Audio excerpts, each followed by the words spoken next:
Assalamualaikum warahmatullahi wabarakatuh. Perkenalkan, saya Bulan Puspanita dan teman saya yang lainnya Reksa Putri, Frezia Aziana, Dela Yulika, dan Ika Ardianti. Kami dari Prodi Ilmu Komunikasi kelas B ingin mempresentasikan makalah yang berjudul Manusia dan Kehidupan. Saya Dela Yulika, saya akan menyampaikan materi tentang perjalanan hidup manusia dari alam ruh hingga hari akhirat. Kehidupan manusia merupakan perjalanan panjang, melelahkan, penuh liku-liku dan melalui tahapan demi tahapan. Berawal dari alam ruh, alam rahim, alam dunia dan alam barzah, sampai pada akhirnya yaitu alam akhirat yang berujung pada tempat persinggahan terakhir bagi manusia, yaitu surga dan neraka. Al-Quran dan Sunnah telah menceritakan setiap fase dari perjalanan panjang manusia. Manusia, alam arwah. Manusia merupakan makhluk terakhir yang diciptakan Allah Subhanahu wa Ta'ala setelah sebelumnya Allah menciptakan makhluk lain seperti malaikat, jin, bumi, langit, dan seisinya. Allah menciptakan manusia dengan persiapan untuk menjadi makhluk yang paling sempurna, karena manusia diciptakan untuk menjadi khalifah atau pemimpin di muka bumi dan memakmurkannya. Persiapan pertama, Allah mengambil perjanjian dan kesaksian dari calon manusia, yaitu ruh-ruh manusia yang berada di alam arwah. Allah mengambil sumpah kepada mereka sebagaimana disebutkan dalam Al-Quran, dan ingatlah ketika Tuhanmu mengeluarkan keturunan anak-anak Adam dari sulbi mereka, dan Allah mengambil kesaksian terhadap jiwa mereka, seraya berfirman, "Bukankah aku ini Tuhanmu?" Mereka menjawab, "Betul, Engkau Tuhan kami. Kami menjadi saksi. Kami lakukan yang demikian itu agar di hari kiamat kamu tidak mengatakan, sesungguhnya kami Bani Adam adalah orang-orang yang lengah terhadap ini." Keesahan Tuhan. Quran Surat Al-A'raf ayat 172. Lalu selanjutnya yaitu alam rahim. Rihlah pertama yang akan dilalui manusia adalah kehidupan di alam rahim. 40 hari berupa nutfah, 40 hari berupa alaqah atau gumpalan darah, dan 40 hari berupa mudqahah atau gumpalan daging. Kemudian ditiupkan ruh dan jadilah janin yang sempurna. Setelah kurang lebih 9 bulan, maka lahirlah manusia ke dunia. Alam dunia. Di dunia, perjalanan manusia melalui proses panjang, dari mulai bayi yang hanya minum air susu ibu, lalu tubuh menjadi anak-anak, remaja dan baligh, selanjutnya menjadi dewasa, tua, dan akhirnya dengan meninggal. Proses ini tidak berjalan sama antara satu orang dengan yang lainnya. Kematian akan datang kapan saja, menjemput manusia dan tidak mengenal usia. Di dunia inilah manusia bersama dengan jin mendapat taklif atau tugas dari Allah, yaitu beribadah. Dan dalam menjalani taklifnya di dunia, manusia dibatasi oleh 4 dimensi, yaitu dimensi tempat, yaitu bumi sebagai tempat beribadah, dimensi waktu, yaitu umur sebagai sebuah kesempatan atau target waktu beribadah, dimensi potensi diri sebagai modal dalam beribadah, dan dimensi pedoman hidup, yaitu ajaran Islam yang menjadi landasan amal. Selanjutnya alam barzah. Fase berikutnya, manusia akan memasuki alam kubur atau alam barzah. Di sana mereka tinggal sendiri, yang akan menemani adalah amal mereka. Kubur adalah taman dari taman-taman surga atau lembah dari lembah-lembah neraka. Manusia sudah akan mengetahui nasibnya ketika mereka. Lalu selanjutnya alam akhirat atau hari akhir. Dan rihlah berikutnya adalah kehidupan di hari akhir dengan segala rinciannya. Kehidupan hari akhir didahului dengan terjadinya kiamat, berupa kerusakan total seluruh alam semesta.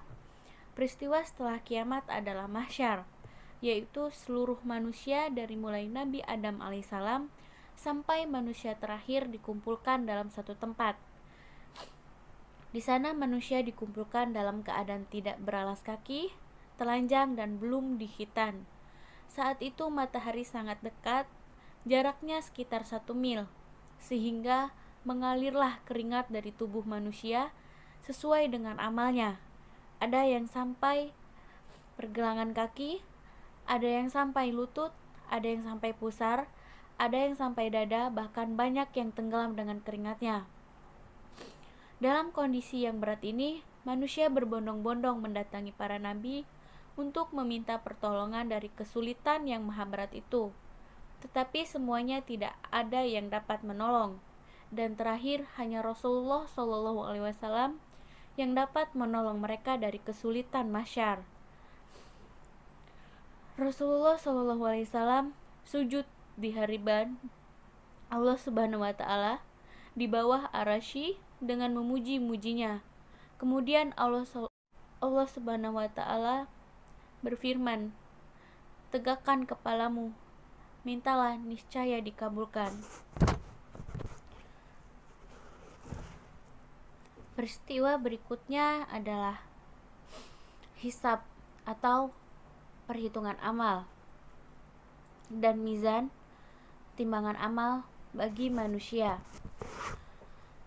Rasulullah bersabda, tidak akan melangkah kaki anak Adam di hari kiamat sehingga ditanya 5 hal di sisi Allah tentang umurnya untuk apa dihabiskan, tentang masa mudanya untuk apa digunakan, tentang hartanya di mana mencarinya dan kemana menginfakannya, serta apa yang diamalkan dari ilmunya. Di masa ini juga dilakukan proses qisas, orang yang dizalimi mengqisas orang yang menzalimi. Selanjutnya yaitu melalui syirat, yaitu jembatan yang sangat tipis dan mengerikan. Di bawahnya neraka jahanam. Syirat lebih tipis daripada rambut. Bagi orang-orang beriman akan minum di telaga Rasulullah SAW yang disebut Al-Kautsar. Rasulullah bersabda, telagaku seluas perjalanan sebulan, airnya lebih putih dari susu, aromanya lebih wangi dari misik, dan gayungnya sebanyak bintang di langit. Siapa yang meminumnya, maka tidak akan haus selamanya. Selanjutnya yaitu fase terakhir, yaitu surga dan neraka. Di fase ini sebagian mereka masuk surga dan sebagian mereka masuk neraka. Surga tempat orang-orang yang bertakwa, sedangkan neraka adalah tempat orang yang kafir.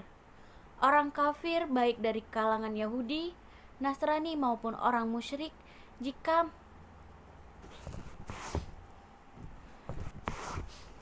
meninggal dan tidak berobat, maka tempatnya neraka.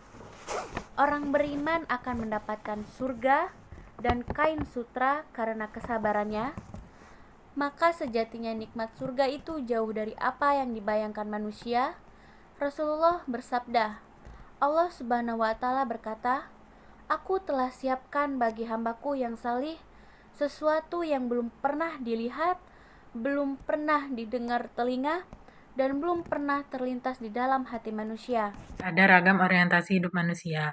Manusia sebagai khalifatullah menempati posisi ganda dan posisi publik yang sangat luas, sehingga itu mengelokkan dan menggiurkan bagi siapapun yang memandangnya secara mikro ataupun makro. Sehingga ini diperlukan penyikapan yang tegas dalam menempuh perjalanan hidup ini agar kehidupannya bermanfaat bagi dirinya sendiri dan diri orang lain, sehingga dia dapat merasakan kebahagiaan dunia maupun akhirat. Nah, kemudian ragam orientasi hidup manusia itu ada 2 jenis atau 2 hal yang harus diperhatikan. Yang pertama, orientasi hidup yang salah dan orientasi hidup yang benar. Orientasi hidup yang salah itu ada lagi dibagi menjadi 2. Yang pertama, obsesinya hanya mengejar kenikmatan dunia, baik berupa wanita, anak, harta benda seperti emas, perak, kendaraan, binatang ternak, sawah, ladang, dan lain-lain sebagainya. Karena kenikmatan dunia ini merupakan daya tarik bagi mereka. Oleh karena itu, mereka tidak memperdulikan waktu lagi, di mana siang dan malam hanya digunakan untuk mengejar dan memperbanyak kesenangan hidupnya saja. Kemudian yang B, ada bertambahnya ambisi untuk memperbanyak kesenangan hidup duniawi manakala melihat orang lain memiliki kekayaan di atas dirinya. Hal ini dapat dipahami dari perilaku teman-teman sekitar kita, teman-teman kita yang sangat maruk dengan kemegahan dunia ini. Kemudian, yang kedua ada orientasi hidup yang benar. Sesungguhnya Allah tidak menghendaki kehidupan di dunia yang dilakukan oleh manusia sangat memberatkan, bahwa sebaliknya Allah sangat memberikan kita kehidupan atau menghendaki kehidupan kepada kita yang sangat mudah. Kemudian sesungguhnya jalan manusia atau orientasi hidup yang benar itu ada namanya jalan menuju kebenaran dan jalan menuju kesesatan. Kedua jalan ini Allah mempertegaskan perbedaannya, begitu juga dengan konsekuensinya pada setiap manusia. Yang menempuh jalan ini, siapapun orangnya yang mengikuti jalan yang benar, maka ia termasuk orang-orang yang cerdas. Kemudian, salah satu indikator yang mampu memanfaatkan potensi-potensi pemberian Allah kepada dirinya yang harus digunakan dan harus mengerti yang mana tidak bisa kita gunakan, sehingga itu bermanfaat bagi dirinya dan bagi orang-orang di sekitarnya. Kemudian, adapun jaminan Allah sebagainya diberikan kepada orang-orang yang mengikuti jalan yang benar adalah yang pertama dimudahkan ketika mendapat kesulitan, dicukupkan kebutuhan hidupnya dan diberi rezeki yang tak terduga. Kemudian yang kedua, dihapuskan segala tujuan penciptaan manusia. Allah menciptakan manusia sebagai khalifah di muka bumi ini yang ditugaskan untuk beribadah kepada Allah Subhanahu wa taala dengan ikhlas. Ibadah seperti sholat, zakat, puasa dan haji. Untuk menyembah Allah yang dijelaskan dalam firman Allah dalam Al-Qur'an surat Az-Zakiyat nomor 56 yang artinya, dan aku tidak menciptakan jin dan manusia melainkan supaya mereka menyembahku. Sesuai dengan Al-Quran surat Al-Imran ayat 191 dan 192 artinya, yaitu orang-orang yang mengingat Allah sambil berdiri atau duduk dalam keadaan berbaring, dan mereka memikirkan tentang penciptaan langit dan bumi, seraya berkata, ya Tuhan, kami tidaklah Engkau menciptakan ini dengan sia-sia, maka suci Engkau, maka perihalalah kami dari siksa neraka. Yang kedua, fungsi penciptaan manusia telah difirmankan Allah dalam Al-Quran surat Al-Baqarah ayat 30 yang artinya, ingatlah ketika Tuhanmu berfirman pada para malaikat, sesungguhnya aku hendak menjadikan seseorang khalifah di muka bumi. Mereka berkata, mengapa engkau hendak menjadikan khalifah di muka bumi itu? Orang yang membuat kerusakan dan menumpah darah, padahal kami senantiasa bertasbih dan memuji engkau dan mensucikan engkau. Tuhan berfirman, sesungguhnya aku mengetahui apa yang tidak kamu ketahui. Dan dalam surat Al-An'am ayat 165 yang artinya, dan dialah yang menjadikan kamu penguasa-penguasa di muka bumi, dan dia meninggikan sebahagiaannya kamu atas sebahagiaannya yang lain. Kepadamu sesungguhnya Tuhanmu amat cepat siksaannya, dan sesungguhnya dia maha pengampun dan maha penyayang. Adapun tugas yang dibebankan manusia, banyak sekali di antaranya. Contohnya menuntut ilmu bagi diri sendiri dan untuk orang lain. Hidup sukses dalam pandangan Al-Quran. Dalam kehidupan di dunia, manusia harus memilih jalan hidup. Jalan hidup yang benar atau jalan hidup yang salah. Kedua jalan tersebut memiliki konsekuensinya masing-masing. Bagi orang-orang yang mengandalkan perilaku hewani, sehingga berpotensi untuk nafsu dan amarahnya lebih dikedepankan, maka ia adalah orang-orang yang celaka. Sebaliknya, siapapun yang berusaha menggapai pada tingkatan manusia yang mulia, maka dijadikanlah diri mereka sebagai orang-orang yang bertakwa. Untuk itu, Al-Quran menjelaskan tentang kehidupan manusia yang harus dilewati dunia, sehingga dapat meraih kesuksesan dunia dan akhirat. Dalam memahami kebaikan dunia dan akhirat, ada beberapa pendapat, yaitu yang pertama, kebaikan dunia akhirat tidak hanya berbentuk sesuatu yang baik dan bukan pula sifat kesenangan dunia semata. Yang kedua, kebaikan dunia akhirat tidak pula hanya berupa iman yang kokoh, sehat walafiat, rezeki yang memuaskan, pasangan yang ideal, dan memperoleh keturunan yang soleh dan solehah. Kebaikan dunia akhirat tidak pula hanya bersifat keterbebasan dari rasa takut di akhir-akhir, akan tetapi lebih dari itu.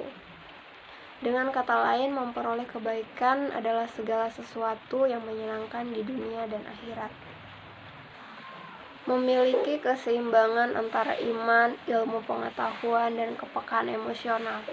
Iman, ilmu pengetahuan, dan kepekaan merupakan potensial yang telah diberikan Allah kepada manusia, tanpa sepengecualian sedikit pun. Oleh karena itu, setiap orang berhak menggapai ketiganya dengan cara menggabungkan akal pikiran dan panca indera. Ada beberapa dampak negatif jika memisahkan antara iman, ilmu pengetahuan, dan kepekaan emosional terhadap pribadi seseorang. Yang pertama yaitu dampak negatifnya, seseorang yang mengandalkan ilmu pengetahuan yang luas, tetapi lemah iman, lemah kepekaan emosional, maka akan terjadi ketimpangan atau membuat hidupnya dalam keadaan frustasi. Yang kedua, seseorang yang memiliki iman yang kokoh sedangkan ilmunya tidak berkembang dan kepekaan emosionalnya sangat rendah, orang itu akan mengalami hidup seperti orang yang tidak mampu berbuat sesuatu. Yang terakhir, seseorang yang kepekaan emosionalnya kuat namun tidak didasari dengan ilmu, kemungkinan besar orang itu dalam kehidupan keserampangan, mengingat energi dalam menggerakkan dirinya luar biasa, namun tidak diperhatikan dan tidak diperhitungkan segi positif dan negatifnya. Manusia pertama. Dan secara garis besarnya yang disampaikan adalah 1. Bahwa awal manusia adalah tanah. 2. Bahwa tersebut disempurnakan. 3. Setelah proses penyempurnaan selesai, maka ditiuplah kepada ruh ilahi, sebagaimana firman Allah dalam Quran surat Al-Hijr 28 sampai dengan 29 dan Quran surat Sad 71 sampai dengan 72. Hari berbangkitnya seluruh firman Allah ditiupnya dapat dibayangkan. Bagaimana nasib manusia-manusialah yang menyaksikan hancurnya alam semesta. Saking dahsyatnya ada di antara mereka yang tengah hamil, kemudian gugur kandungannya seorang ibu yang tengah menyusui bayinya secara tidak sadar melempar bayinya lalu berlari untuk mencari keselamatan. Hari kebangkitan, semua yang mati, mereka dibangkitkan sesuai dengan kondisi masing-masing sebelum mereka meninggal dunia. Jika kehidupan diakhiri dengan kesyahitan, dengan kondisi darah yang menetes, maka di hari kiamat nanti akan menghadap Allah dengan pakaian dan tubuh yang berlumur darah. Warnanya merah, namun harumnya semerbak misik. Itu dia kesimpulan dari hasil presentasi kami. Saya akhiri, wassalamualaikum warahmatullahi wabarakatuh.